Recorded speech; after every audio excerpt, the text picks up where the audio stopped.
Hi, my name is Danielle. I am the Salty Blossom. We have made it all the way up to the top of the chakra column. It is time to talk about the crown chakra. All right, the crown chakra is right here at the top of the head, and this chakra is associated with a spiritual connection, or even if we restate that differently, feeling connected to something which is outside of you or larger than you in some way. And there's lots of different words that people have for this. And this chakra is also connected to the intellect, to being open-minded and accepting. And this is something I'm just inserting. The feel of the crown chakra to me is very similar to the feeling of awe. So when you're standing at the top of a mountain and you look around and you think, oh my goodness, I feel so connected right now. There must be, look how beautiful the world is, and I am part of it. And you sort of see, you have that moment, and maybe it's just a brief moment, where you feel that connection between all things above, below, and around. So that's a feeling of awe, and to me, that is the feeling of the crown chakra, open-minded, connected. So just like with the other chakras we've talked about, the crown chakra can be overactive or underactive. So overactive, just spinning out of control, or underactive, just sluggish, like hardly spinning at all. And there are different, I guess we call them symptoms associated with each of those. So let's talk about underactive. So if the crown chakra is just like a little bit sluggish, symptoms you might experience would be very cynical towards any sort of religion or spiritual practice, like no belief.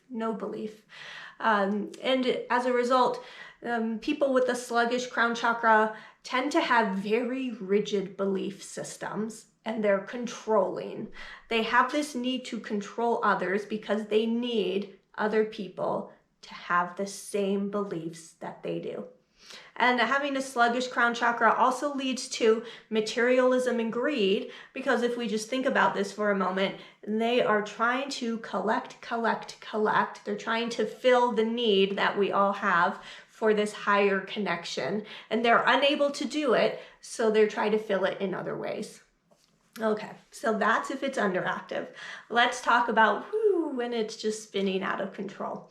And we just go to the other end of the spectrum here. So when your crown chakra is overactive, we would see like spiritual or religious fanaticism, or even like supreme attachment or addiction to religion. We would see even people are so much up here that they may easily dissociate from their body, like just trying to be part of the spiritual world, ignoring their physical body, their physical entity and responsibilities here. People with overactive crown chakra also tend to just feel confused a lot of the time because they're not connected and they're not grounded down into our reality here. All right, so these are all the symptoms: balanced, underactive, overactive. The good news is that we can use crystals to bring the chakras into alignment, and it doesn't matter if your chakra is over, under, or if it's balanced. The treatment is the same. You just if you're around, if you hold these crystals that are associated with the chakra, regardless of the situation, it will bring you into a state of alignment. Let's take a look at these. I actually love the crystals of the crown chakra. The colors are clear and like purple, so we think amethyst here.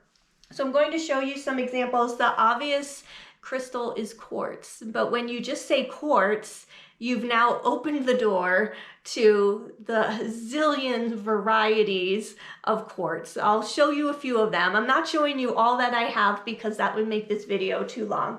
All right, how about we start with amethyst, because that's a pretty easy one. So amethyst is this dark purple. You can find it inexpensively in just tumbled stones, which you could add to your room. You can hold in your hand, slip in a pocket. This is called chevron amethyst, also dogtooth amethyst. These white bands are actually bands of calcite. All right, and then here's a more traditional geode amethyst, so sparkly, so beautiful. You can't go wrong with amethyst. Placing amethyst in any room will immediately sort of elevate the energy in that room. It has a protective quality as well, so it's like bright light, protection, don't let the dark stuff in, that sort of vibe. Okay, let's switch over. So many types of quartz. Quartz is incredibly elevating. Okay, I'm just going to run through a few examples. This sparkly little guy is called Witch's Finger Quartz. So it is quartz that has been covered with just a light covering with some other minerals. Like hematite is one that's often there. It just depends where it's mined. This is lovely. Oh. Really lovely. Actually, it's elevating, but the covering of these other minerals just gives it another aspect, a different feel. Okay, now these two guys here, this is a Lemurian quartz. So this is said at the end of the Lemurian age, they knew that their civilization was on the downfall, that it was closing out. And it's said that Lemurians inserted their knowledge, for they were quite wise, wiser than we are currently, into crystals, and then they planted crystals around the earth for us to discover when the time was right. All right, so there's lots of Lemurians being uncovered right now, which to me means we're ready to take their knowledge. So it's said when you meditate with a Lemurian quartz that you are taking in whatever knowledge was seated in that crystal. Now, on the other hand, since we're talking about mythical societies, this is called Diamantina Quartz, and this only comes from one mine in Brazil, and this crystal is linked with Atlantis. So this crystal is incredibly clearing and very good to use for cutting cords. So when you feel like people have sort of attached their energy to you. Okay, let's see here.